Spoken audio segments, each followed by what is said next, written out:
Oi gente, tudo bem? Estou aqui de volta para mais um vídeo e hoje um vídeo vai ser meio conversando com vocês mesmo, que eu quero contar uma coisa sobre a minha vida, vamos dizer assim.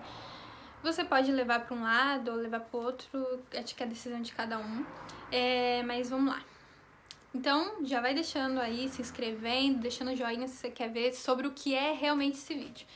Eu vou falar aqui sobre uma coisa muito pessoal, que na verdade é pessoal meu e pode ser pessoal seu. Eu sou cristã, pra quem não sabe, eu nasci em berço evangélico e eu sempre fui cristã. Por mais que eu tenha nascido, né, no berço evangélico, ser cristã não foi uma opção de tipo, eu não quero, tipo assim, eu vou ser até eu me casar e depois eu desisto. Não foi isso. O meu encontro com Deus, mesmo meus pais me incentivando a ir pra igreja, foi muito mais a fundo que isso. Pra quem não sabe, eu sou uma irmã mais velha, 6 irmãos, eu sou a mais velha, e eu sempre tive que cuidar deles, isso não é uma coisa ruim, só que eu acho que em certos momentos da minha vida eu me senti muito sozinha, porque por mais que eu tivesse que cuidar deles e eu fosse rodeada por irmãos e tudo mais, eu sentia uma falta de uma atenção, vamos se dizer. E isso é totalmente compreensível, já que meus pais, eles tinham bastante filhos e eles precisavam trabalhar para sustentar a casa, e isso era natural. No entanto, eu nunca cobrei isso deles, tipo... E hoje eu não culpo. Eu acho que cada um tem uma situação, uma questão da vida, algo que leva a algumas coisas. E se eu fosse analisar hoje, talvez, eu falo que se eu não tivesse tido a criação que eu tive hoje, talvez eu não seria quem eu sou. Todo o meu caráter, tudo que foi formado em mim, toda a vontade de vencer, como se fosse dizer... Hoje, pra mim conquistar algo, eu não espero nada de ninguém. Eu realmente enfio as caras e eu vou. E é um dos motivos pelo qual eu estou no Japão, que o Japão, eu não tenho nada do Japão, sabe? Eu não tenho um descendente, eu não tenho nada, nem no sangue, nem na descendência, nada. A não ser o meu marido. Meu marido, que é a partir do Japão. E, no entanto, eu estou aqui do outro lado do mundo, uma cultura que eu desconhecia totalmente. Por causa que eu fui criada desta forma. Eu, sempre que eu penso e eu coloco na minha mente algo, eu vou atrás, eu corro atrás. E eu não espero que ninguém me dê de bandeja ou alguém me entregue, né? E essa é a questão que eu vim colocar aqui com vocês. A religião é uma coisa que é discutida tipo, por diversas pessoas, mas Deus, Cristo, ele realmente deve ser o centro das atenções, ele deve ser o objetivo principal. A religião, ela é só uma coisa que o homem inventou. E eu vim falar dessa minha experiência com Deus, só que aqui no Japão, depois que eu cheguei. Então, vamos lá, depois desse resumo todo, eu vou contar o decorrer da história e você vai entender. Bom, quando eu tava em Izumo, eu fiquei lá 2 anos, né, nessa fábrica que assim que eu cheguei no Japão. E assim, eu sempre fui uma pessoa que sempre foi muito ligada com Deus. Eu sempre tive um relacionamento muito sincero e muito verdadeiro. E se eu um dia, quem sabe, eu possa contar esse relacionamento que, na verdade, nem meus pais, minha mãe, meu pai, ninguém da minha família sabe sobre isso, sobre esse relacionamento que eu tive desde, acho que pequena, assim, uns 10 anos de idade, e o que eu comecei a sentir. E, enfim, e depois que eu casei com meu marido, isso se tornou um pouco mais forte, vamos se dizer. Porque quando você nasce na igreja, é meio que aquilo depois vira uma rotina, né? Você vai pra igreja, tal. E eu acho que você perde um pouco aquela essência lá, sabe? Aquela essência inicial. E como eu sempre fui pra igreja desde pequena, então aquilo vai tornando, né, quase um hábito. Mas enfim, esse não é o assunto, isso é pra outro vídeo. E E meu marido, ele sempre foi muito assim... Ele é um tipo de pessoa que ele é muito decidido, né? Por exemplo, se eu decidir que nem ele, quando ele não é cristão de berço, ele não nasceu assim, ele não nasceu, né, conhecendo, mas quando ele aceitou a Jesus, eu não conhecia ele, desde então ele decidiu mudar e ele mudou, é o que ele fala pra mim, e ele realmente, eu posso falar assim, que ele é mais crente que eu. E quando a gente veio pro Japão, a gente começou a sentir muita falta mesmo. E eu comecei a passar por várias tribulações, principalmente na fábrica, por causa de pessoas, que eu também quero fazer um vídeo sobre isso, sobre pessoas, o quão ruim um brasileiro chega a ser aqui no Japão. Sim, o problema não é o japonês, mas isso deixa também para outro vídeo. E o que acontece? E aí eu comecei a passar essa, né, tribulação. Acho que com 1 ano, assim, foi o ápice mesmo. Foi quando eu tava realmente acabada, assim. Eu tava muito cansada espiritualmente, dentro de mim. Eu sentia vazia, né, obviamente, porque eu não estava indo pra igreja, aonde a gente recarrega as energias. Você tem que entender isso, que a igreja não é só um lugar, um quadrado, e sim um lugar que você tira um momento para você recarregar as energias, realmente se conectar com Deus. E não porque eu não queria, e sim porque não era possível. O horário, os dias de folga, não dava. Não dava. E ainda assim, depois de 1 ano e tal, eu fui, às vezes que eu pude. E aí eu me sentia muito sozinha e estava aprisionada. Eu estava realmente assim num estado emocional muito terrível, porque uma pessoa, ela me atentava demais. Eu comecei a sentir o pior sentimento da vida, que é o ódio, sabe? Aquele ódio que você não gosta nem de olhar pro rosto da pessoa. Eu detesto o ódio, porque ele destrói você por dentro, ele consome o que você foi, tudo aquilo de bom que há em você, ele consome. E eu comecei a ter problemas de saúde, sim. Eu comecei a ter problemas de pressão, e sendo que eu cheguei no Japão com 21 anos, no mesmo ano eu fiz 22. Cheguei com 21 anos e eu estava tendo problema, 22 anos, vamos por aí, e eu estava tendo problema de pressão alta, gente. Isso era uma questão, assim, que eu era sem explicação. E aí isso aconteceu cerca de 3 vezes, eu passar mal, assim, da pressão estar alta mesmo. E era devido a uma pessoa que tava ali tentando, sendo usada mesmo, sabe? Aquela pessoa que sente prazer de irritar outra pessoa. E foi quando Deus mandou uma pessoa, uma irmã. Nossa, ela fez uma oração por mim. Olha, eu não sei nem o que dizer. No momento em que ela orou por mim, eu senti como se Deus estivesse falando, eu tô aqui e agora eu vou arrancar isso das suas costas e eu vou levar. Eu me senti leve, sério. Me senti leve, e eu chorei e aquilo esvaziou. Foi pra mim resposta de Deus na minha vida naquele momento que eu precisava realmente. E aí depois as coisas começaram a melhorar, eu fui pra um lugar que essa pessoa não estava, eu comecei a me socializar com as pessoas que estavam ali, fiz amizades incríveis que eu levo até hoje, e pra mim foi tudo o caminhar de Deus na minha vida. Depois veio outra irmã, no entanto as duas têm o mesmo nome, eu não sei se eu posso falar o nome delas aqui, mas tá, vou falar só o primeiro nome, que o nome delas são Márcias, são 2 Márcias abençoadas que eu tenho um grande carinho. E aquela moça, eu não vou falar senhora porque, olha, ela tem a pele melhor que a minha. Mas aquela irmã, ela começou a conversar comigo e eu sentia paz quando eu falava com ela. Tipo, tudo aquele fruto que eu fui ensinada, sabe? Toda aquela essência do amor de Jesus voltou. Toda vez que eu conversava com ela, era incrível. E aí começou várias coisas acontecendo na minha vida, muitas bênçãos acontecendo, muitos milagres e enfim. Até que eu e o Renan, a gente decidiu fazer uma viagem para Singapura, e isso era realmente um objetivo muito, muito assim, era o nosso objetivo, era quase um sonho.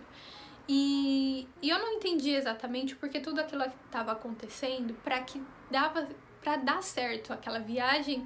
No entanto, até em preços eu tô falando, tudo ocorria. Claro que quando a gente é cuidado por Deus, tudo dá certo, assim, ele tem o melhor pra nós. E aí eu tava me programando pra fazer essa viagem, estava muito, muito feliz. E junto com a viagem a gente decidiu tomar outra decisão, que era sair de Zumo. E eu saí do meu emprego, enfim, que eu estava realmente cansada. E tudo isso tava ok, tava muito bem. Todos os nossos planos estavam programados, tava tudo ocorrendo bem, certo, tava perfeito, acho que não tinha como dar errado. Então a gente foi pra viagem, a gente aproveitou muito, foi muito, muito legal, eu aprendi muito. Eu levei um choque de realidade na parte tipo de entender e conhecer outras pessoas, porque a gente tem na mente, né, uma coisa muito automática. Eu só tenho na mente brasileiro e japonês, e isso mudou a minha vida porque eu conheci outros povos, outros tipos de pessoas, enfim. E isso foi muito importante pra mim, que também foi um aprendizado. E aí a gente voltou, estava tudo perfeito, até que é tipo como se como se fosse uma mini, como que fala? Crise no Japão. Os serviços, todos os serviços que a gente tinha visto antes, eles não estavam pegando mais casais para trabalhar no mesmo turno ou pegando casais para trabalhar na mesma fábrica. Isso era uma das coisas que a gente menos queria. A gente queria trabalhar junto, a gente queria estar no mesmo horário, a gente queria estar na mesma fábrica. Não precisava ser junto no mesmo setor, mas sim no mesmo horário. E aí começou a ficar complicado, e foi passando o tempo e eu já tinha entrado em aviso. E eu falei, meu Deus, mas estava tudo perfeito. E aquilo começou a me agoniar.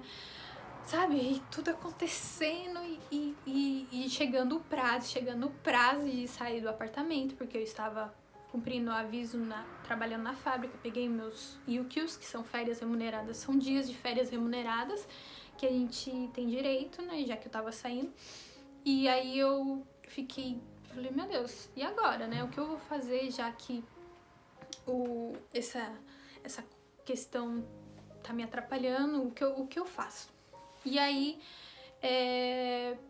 tava tudo indo ruim nessa parte, mas ok. Até que a própria empresa que eu estava começou a fazer várias coisas assim que é muito desagradável. E aí foi pra mim o fim.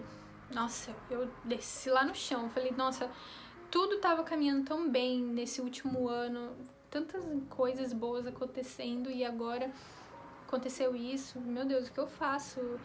E aí veio assim, como eu conversava muito com essa irmã.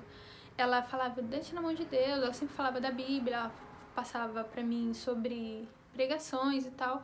E aí eu comecei a escutar e tal. E aí eu vi uma pregação falando sobre ansiedade, falando que na Bíblia tá escrito, né? Não fiqueis ansiosos por coisa alguma. Então, tipo, não é pra ficar ansioso. E aí eu comecei a ficar mais tranquila, entregar na mão de Deus e orar bastante. Só que a gente tem uma dificuldade como ser humano, a gente tem a questão da dúvida. E aí em alguns momentos eu dava um surto de tipo, e queria tomar a frente, e eu acho que era onde as coisas mais regrediam. No entanto, tinha uma empresa que realmente tinha uma vaga boa, né? Não muito boa, mas era muito longe, era longe pra caramba. Mas ia atender as nossas necessidades, e ela simplesmente não ligou. Na verdade, ela tá até hoje aí, sem ligar. Porque eu acho que naquele momento em que eu realmente falei, Senhor, entrega em suas mãos, e depois eu tirei da mão dele, aí o negócio já desandou. Só que aí, no último momento, assim, na questão de uma semana e meia antes, a gente encontrou esse emprego que estamos hoje. E o desafio era o quê? A gente teria que vir até aqui, a gente morava em Zumo. O Renan tinha recém tirado a carta, e a gente teria que vir até Okayama para fazer entrevista, que aí se a entrevista passar, a gente ia conseguir um emprego ou não, né? E aí foi quando a gente foi orar realmente, eu e o Renan. A gente agradeceu a Deus por tudo que ele tinha feito, mas eu falei, Senhor, eu preciso desse serviço. E eu vou realmente agora deixar nas suas mãos. E aí eu deixei. No dia que aí o Renan falou assim, mas como que a gente vai? Eu falei, a gente pode ir de trem. Mas se a gente perder, não sei o que, tinha um horário pra chegar. E aí o Renan falou assim, eu vou pedir pra um amigo meu ver se ele me aluga um carro. Ele tinha um contato lá. E o cara falou assim, olha, eu não tenho, mas se você quiser, eu vou com você até um lugar pra alugar um carro. Tá aí o primeiro milagre, porque é muito difícil você encontrar pessoas que realmente se disponham a tirar do seu horário de trabalho, do seu dia de trabalho, pra poder te ajudar com isso. E aí alugou, foi na Toyota, alugou um carro e tal. Aí o Renan falou assim, agora a gente vai ter que viajar 3 horas, é a primeira vez que eu vou pegar a autoestrada. E como que vai ser? Eu falei, não, vamos entregar na mão de Deus. E a gente foi orando o caminho inteiro e a gente veio. A gente chegou aqui. Quando chegou aqui, a gente dá de cara com o chefe daqui que ia fazer a nossa entrevista e ele era japonês.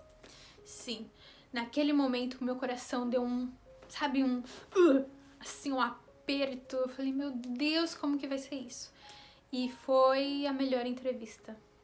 Acho que foi a melhor entrevista que eu já tive na vida, porque eu não tive que ficar contando histórias e tudo mais. A gente conseguiu conversar o que pôde, o que a gente entendia, a gente respondia, o que a gente não respondia, ele tinha muita boa vontade de pegar o Google Translator e traduzir. Ele também tinha uma folha preparada com algumas coisas pra gente preencher, que já estava em português, então foi engraçado, no entanto, no dia a gente ria muito, porque às vezes a gente não entendia, e aí ele pegava o Google Translator e traduzia, e às vezes ele falava uma coisa, traduzia para português, e a gente não entendia muito, mas foi muito bom, foi uma experiência boa, assim, pra gente, acordar um pouco até, e a gente conseguiu. A gente conseguiu um emprego. E o engraçado é que quando a gente tava na primeira semana, na penúltima semana, aliás, que a gente tava lá e a gente ainda não tinha um emprego, a gente já começou a aceitar qualquer coisa. A gente colocou assim, não, Deus vai preparar, o que Deus preparar a gente vai. Só que na nossa cabeça seria o que viesse. E a gente conseguiu ir exatamente o que a gente queria. Mesmo sem a gente, a gente já aceitando que viria qualquer coisa, talvez só o Renan trabalhasse, depois trabalhasse em outra fábrica ou coisa assim. A gente já tava nesse nível. Antes o que a gente não queria, agora a gente já queria. E aí ele preparou no mesmo turno, no mesmo setor praticamente, porque ali é diferente. Tipo assim, eu trabalho aqui e o Renan na minha frente. Então, no mesmo ambiente, no mesmo turno, 8 horas, que era o que a gente mais queria, mas se não tivesse, a gente ia aceitar mesmo assim um outro. 8 horas trabalhadas. Tem muita gente que gosta muito de hora extra, por mim, tudo bem, fiquem com as horas extra. Eu queria muito trabalhar de TADE, porque eu estava muito cansada, por causa de 2 anos direto trabalhando aí, E eu só tenho a agradecer a Deus e falar pra você que se você tem fé, vai acontecer. E se você fala assim, eu vou deixar na mão de Deus, deixa de verdade, porque quando você toma a frente, não dá certo. Sabe por que não dá certo? Porque a gente duvida de nós mesmos. Se duvidar de Deus, eu acho que é o pior ainda. Então, se você fala assim, não, eu vou deixar na mão de Deus, deixa que vai dar certo, tá bom? Eu não tô falando pra você abrir mão do que você tem que fazer, tá? Por exemplo, se você tem uma prova, se você tem algum exame, você precisa fazer a sua parte, tá? Se você tá doente, você precisa se cuidar. Mas você tem que deixar o resto na mão de Deus. Você tem que fazer a sua parte como ser humano e como um ser humano limitante, mas você tem que deixar o resto na mão de Deus, não tentar achar caminhos, sabe? Por exemplo, se você tem uma prova tentar fazer uma cola, não adianta. Ai, Deus me abençoa nessa prova. Aí você vai e faz uma cola. Então você não tá confiando o suficiente. Então faça a sua parte, que ele vai fazer perfeitamente a parte dele, tá bom? Eu espero que tenha gostado desse vídeo. Hoje é sexta-feira, eu tô de folga e eu vou fazer uma série de vídeos aí, talvez vocês me vejam até com a mesma roupa. Uma série de vídeos super interessantes sobre o Japão. E eu espero que vocês fiquem ligadinhos aí, que eu vou soltando aí conforme dá, tá bom? Então, um grande beijo, até o próximo vídeo. Tchau!